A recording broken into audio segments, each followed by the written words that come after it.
조사 불연 거부하신 이유가 뭡니까? 검사 시절 피의자가 조사자 설득할 수 있게 해주셨습니까?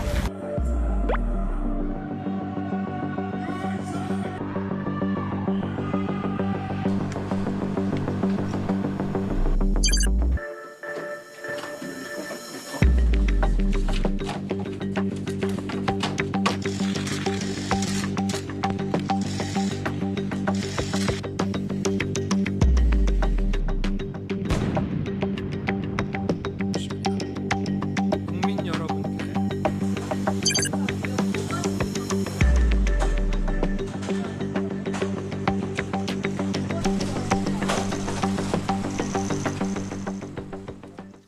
내란 특검팀이 윤석열 전 대통령에게 내일 오전 9시에 2차 조사를 받으러 나오라고 통지했습니다. 당초에 특검팀은 오늘 출석을 통보했었지만 윤 전 대통령 측의 요구에 하루 늦춰준 겁니다. 하지만 오늘 다시 윤 전 대통령 측은 내란 특검팀이 소환 조사 일정을 일방적으로 통보하고 있다며 다시 문제 제기를 했는데요. 과연 내일 내란 특검팀의 계획대로 윤 전 대통령의 조사가 이루어질 수 있을까요? 관련 내용 양지민 변호사와 자세히 짚어보겠습니다. 변호사님 어서 오세요. 안녕하세요. 네, 자, 윤 전 대통령 측이 특검팀이 통보하는 대로 날짜를 호락호락 이제 나오겠다 이렇게 수락을 하지 않고 있는 상황이네요.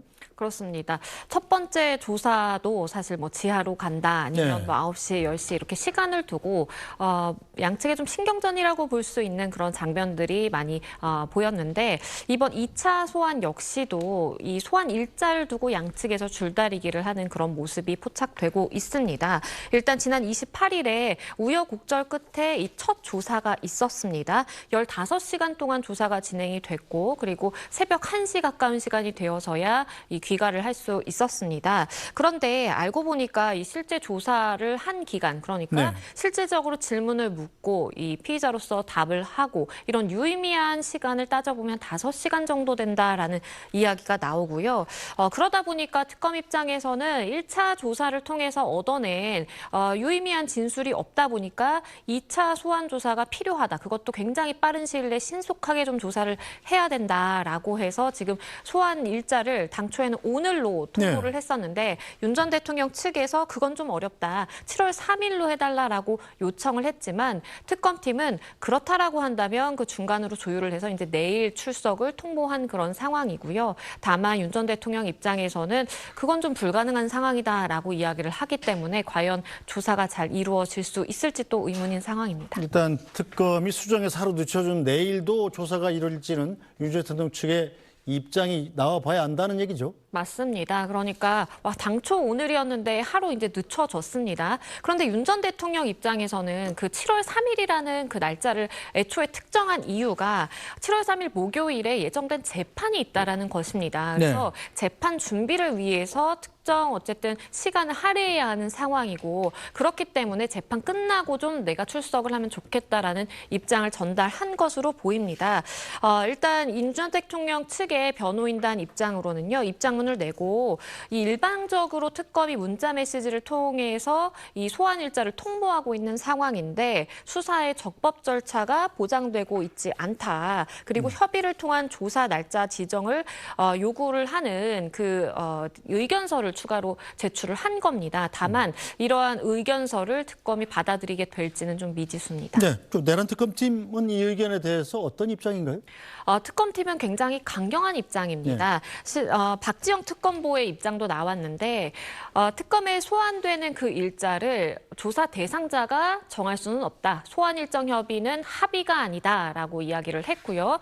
언제 소환해서 통보할지 결정은 수사 주체가 하는 것이지 조사 대상자가 이것을 정할 수는 없다라고 이야기를 해서 굉장히 강경한 입장으로 보이고요. 윤 전 대통령 측의 의견서라든지 다양한 의견들 접수는 하지만 꼭 그대로 따라야 할 의무가 특검팀에게는 없다라고 이야기를 하고 있는 상황이고 내일 출석을 우리는 어쨌든 통보를 했고 이것에 응할지 응하지 않을지는 윤 전 대통령의 선택이지만 만약에 응하지 않을 경우에는 형사소송법상의 절차를 따르겠다라고 이야기를 했는데요. 그것은 아마도 출석 불응으로 간주해서 체포영장을 청구를 한다라든지 강제수사권을 발동할 예고를 한 것이다라고 평가되고 있습니다. 자, 이 보통의 경우에 그럼 검찰 소환 조사 일정도 이렇게 이렇게 피의자 입장에서 마음대로 정하거나 뭐 못 가겠다 이렇게 얘기할 수 있는 겁니까? 일단은 내가 정말 피치 못할 사정이 있는 경우, 네. 예를 들어서 정말 건강상의 이유라든지 아니면 뭐 가까운 가족이 어떠한 뭐 상을 당했다라든지 정말 피치 못하는 일이 발생할 수는 있습니다. 그럴 때 이제 수사기관에 이러한 것에 대한 소명을 하고 조금의 일정 조율을 해볼 수는 있겠는데요. 일반적인 상황에서 이런 피치 못할 사정이 아닌 상황에서 내가 특정 날짜, 특정 시간을 골라서 내가 뭐 그날은 어딜 가야 되니까 안 된다. 이런 의견은 사실 수사기관에서 일반적으로 받아주지는 않고요. 전직 대통령이라는 신분을 제외하고 그냥 일반적으로 우리가 진행하는 형사 사건의 경우에는 소환 통보일 한 2, 3일 전에 문자라든지 아니면 전화로 일반적으로 네. 언제 어디로 나오십시오라고 통지를 하는 것이 일반적이고요. 그 부분에 대해서 일단 임의 수사 원칙이기 때문에 수사 대상자가 안 됩니다, 못 간다라고 이야기를 할 수는 있겠습니다. 네. 하지만 기회를 한 2번, 3번 정도 주고 이것이 고의적으로 나오지 않으려고 하는 것인지 실제로 피치 못할 사정이 있는 것인지를 판단한 이후에 강제 수사권이 발동되기도 합니다. 네, 원래 특검이 윤석열 전 대통령에 대한 체포영장을 청구했는데 법원이 이걸 기각했잖아요. 기각한 사유가 아니 조사에 나간다고 하지 않았느냐. 그런데 왜 구태여 체포영장을 내줄 필요가 없다. 이런 이유였는데 자, 내일 나오라고 했는데 만약에 윤석열 전 대통령이 안 나온다. 혹은 뭐 며칠 더 있다 나가겠다 이렇게 반응을 보인다면 특검이 다시 체포영장을 청구할 가능성이 없잖아 있는 거죠. 그렇습니다. 네. 특검 입장에서는 체포영장 청구를 굉장히 적극적으로 고려를 하게 될 것으로 보이고요. 다만 조금의 부담도 있습니다. 왜냐하면 1차 소환이 어쨌든 있었고 거기에 응해서 출석은 한 건 사실입니다. 내실 있는 조사가 이루어졌는지 여부는 변론으로 하고라도 일단 출석을 했고 그리고 2차 출석의 경우에도 안 나가겠다라는 것이 아니라 일정의 조율을 해달라고 이야기를 하고 있는 상황이기 네. 때문에 특검 입장에서도 단 한 차례 이렇게 조사 기일을 정하는 것에 조금 문제가 있다라고 해서 체포영장을 막바로 청구를 하게 될지는 굉장히 좀 부담스러울 수도 있기 때문에 일단은 좀 고민을 할 가능성도 있겠고요. 다만 이것이 계속해서 제시하는 날짜가 이날도 안 된다, 저날도 안 된다라고 하면서 고의 지연의 목적이 명확하다. 그리고 불출석의 의사를 전달한 것과 다름없다라는 판단이 나온다면 실제 영장 발부의 가능성도 있습니다. 네, 자 어쨌든 내일이 됐든 혹은 뭐 미루든 간에 2차 조사를 해야 될 텐데 2차 조사에서는 그럼 어떤 점에 중점을 맞춰서 조사가 이루어질 걸로 보이나요? 지금 1차 조사의 경우에는 말씀드린 것처럼 5시간밖에 조사가 이루어지지 않았고 원래는 뭐 특검이든 아니면 경찰 조사든 검찰 조사든 첫 번째 조사에서는 그렇게 심도 있는 이야기가 나오기는 쉽지 않습니다. 게다가 굉장히 여러 당사자가 복잡하게 얽혀있는 내란 사건의 경우 그런 사건의 특수성을 고려한다라고 한다면 실제 정말 최소한의 사실관계를 확인하는 정도의 이야기밖에 오고 가지 않았을 가능성이 굉장히 높고요. 그렇기 때문에 일단 특검 입장에서는 내란 특검이다 보니까 이 내란 관련된 비상계엄 관련된 그러한 행위 자체에 대해서 묻는 것도 중요하지만 일단 특검에서 문제 삼고자 하는 것은 공수처의 이 체포영장을 집행할 때에 그러한 저지를 했다라는 그 행위 그리고 두 번째로는 군사령관 비화폰 관련해서 삭제 지시가 있었는지 행위 이 부분에 대해서 2차 조사에서 심도 있게 수사를 하게 될 예정이다라는 이야기도 나왔기 때문에요. 네. 만약에 2차 소환이 실제로 이루어지고 조사가 이루어진다면 장시간 조사가 불가피해 보입니다. 네, 어쨌든 지난 28일 내란 특검팀의 1차 소환 조사 당시에 총 15시간 가운데 제대로 조사가 이루어진 건 5시간 정도였다고 합니다. 심지어 오후에는 조사가 중단되기도 했는데요. 윤석열 전 대통령은 들고 나면서 쏟아지는 취재진의 질문에 어떻게 대답했을까요?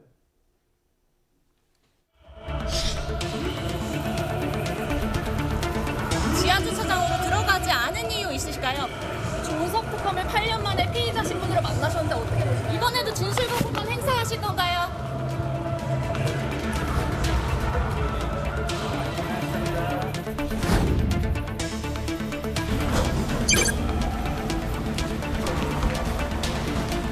오후 조사 불연 거부하신 이유가 뭡니까? 검사 시절 피의자가 조사자 설득할 수 있게 해주셨습니까? 김건희 여사도 또 소환 조사 시키는데 어떻게 생각하십니까?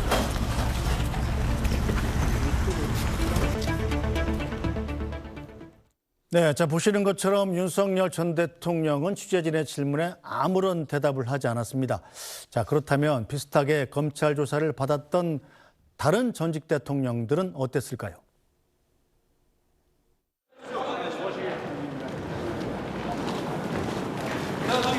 왜 국민께 먹고 없다고 말씀하셨습니까?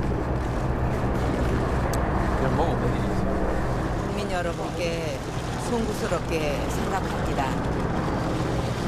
성실하게 조사에 임하겠습니다. 저는 오늘 참담한 심정으로 이 자리에 섰습니다. 저와 관련된 일로 국민 여러분께 심려를 끼쳐드려서 대단히 죄송합니다.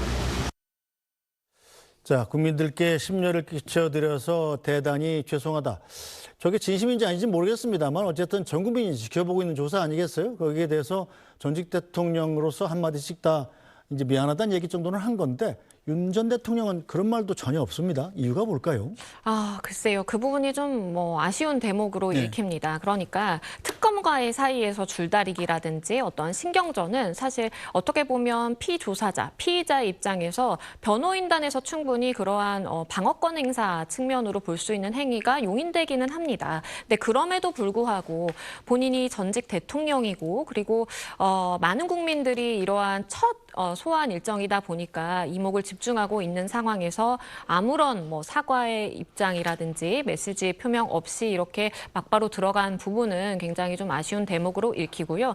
보셨던 것처럼 과거 전직 대통령들은 어쨌든 형식적으로나마 사죄의 이야기를 사과한다라는 이야기를 하고 들어갔거든요. 그렇기 때문에 이번은 아니더라도 다음 소환 일정이라든지 그 언제가 되었든 간에 국민 앞에서 그래도 사과의 메시지 한 번 정도는 있어야 되지 않을까라는 생각을 해봅니다. 네, 자 그런데 지난 토요일 조사에서도 오전 조사까지 받다가 오후 조사를 또 갑자기 거부했어요. 이유가 있었습니다. 오전 조사는 말씀해 주신 것처럼 10시 14분부터 시작이 됐고 점심 전까지는 굉장히 좀 조사가 수월하게 이루어진 듯한 그런 분위기였습니다. 그런데 점심시간 이후에 윤 전 대통령 측의 태도가 좀 변했는데요. 그 이유는 조사자를 바꿔달라라는 것이었습니다. 사실 이 관련해서 조사의 당사자가 그러니까 질문을 물어보는 사람이 박창환 총경이었거든요. 네. 그런데 윤 전 대통령 측은 본인들 입장에서 이 체포영장 집행에 문제가 있다라면서 고발한 대상인 경찰관인 이 박창환 총경이 어떻게 우리를 조사를 할 수 있겠느냐. 우리는 이미 저 사람을 고발을 해놓은 대상자다라고 하면서 조사자를 바꿔달라라고 이야기를 했고요. 하지만 특검 입장에서는 당시 조사의 대상이 되는 그 내용에 대해서 가장 잘 알고 있는 사람이 이 박 총경이다라면서 조사자를 바꿔줄 수 없다라고 이야기를 했고 결국에는 이 실랑이가 좀 길어지다 보니까 실제 조사한 시간은 5시간 정도고 그 사이에 식사라든지 그리고 이 신랑의 시간이라든지 그리고 본인이 어쨌든 조사받은 내용이 들어있는 조서를 검토하는 시간이 또 3시간이 걸렸기 때문에 실질적으로 3시간 이상의 실랑이가 있었다라고 전해집니다. 네, 자 그런데 윤석열 전 대통령 측이 이 박창환 총경한테 받는 조사를 거부한 이유가 내가 그래도 검찰총장 출신인데 경찰한테 조사를 받아야 되느냐 뭐 이런 뜻이 있었다는 소리도 들려요. 그렇죠. 일각에서는 본인이 그래도 이제 전직이긴 하지만 대통령이 어떤 사람이고 대통령에 대한 예우가 있으려면 특검에 출석하면서 일단 티타임이라든지 어떠한 형식적인 티타임으로서 당사 책임자와 이제 이야기를 나누고 그 이후에 조사가 시작이 된 이후에도 경찰이 아니라 특검에서 직접 나와서 이 조사를 해야 되는 것 아니냐라는 태도이다라고 일각에서 지적하는 목소리도 있었습니다. 다만 윤 전 대통령 입장에서 이 변호인단이 밝힌 것은 수사의 주체가 명확하지 않다. 그러니까 경찰이 조사를 하는 것인지 아니면 특검보가 동석을 해 있는데 그럼 특검보가 조사의 주체가 되는 것인지 그것을 명확해야 된다라면서 절차적인 문제 제기에 굉장히 좀 강력한 이야기를 했고요. 일단 절차 하나하나 문제를 삼았던 것은 과거 헌재 재판이나 형사 재판에서도 이런 절차적인 문제를 굉장히 많이 제기했거든요. 아마 특검 조사가 이루어지는 그 과정에 있어서도 이런 하나하나의 절차적 문제가 강하게 제기될 가능성이 높습니다. 네, 사실 윤석열 전 대통령 측이 여러 가지 이유로 조사를 거부한 건 이번이 처음 있는 일은 아닙니다.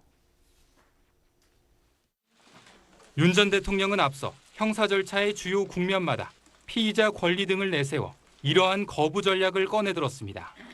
올해 초 내란 혐의 수사 과정에선 법원이 발부한 체포영장 집행을 공수처 수사권과 법원 관할을 문제 삼으며 거부했고 두 번째 시도 끝에 체포된 날엔 대국민 담화를 통해 불법 영장이란 방어 논리를 폈습니다. 무효인 영장에 의해서 절차를 강압적으로 진행하는 것을 보고 정말 개탄스럽지 않을 수 없습니다. 정작 10시간 넘게 이어진 공수처 조사는 진술 거부로 일관했고 피의자 신문조서 서명 날인을 거부해 재판 증거로 쓸 수 없게 만들었습니다. 구속 뒤엔 구치소에서 조사를 위한 강제 구인을 거부해 결국 제대로 된 대면 조사 한 번 없이 재판에 넘겨졌습니다. 평범한 피의자라면 시도하기 어려운 법 기술들이란 평가가 나옵니다.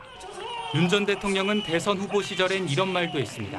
허정기관 통해서 권력자도 조사받고 측근도 조사받고 하는 것이지 특검을 왜 거부합니까?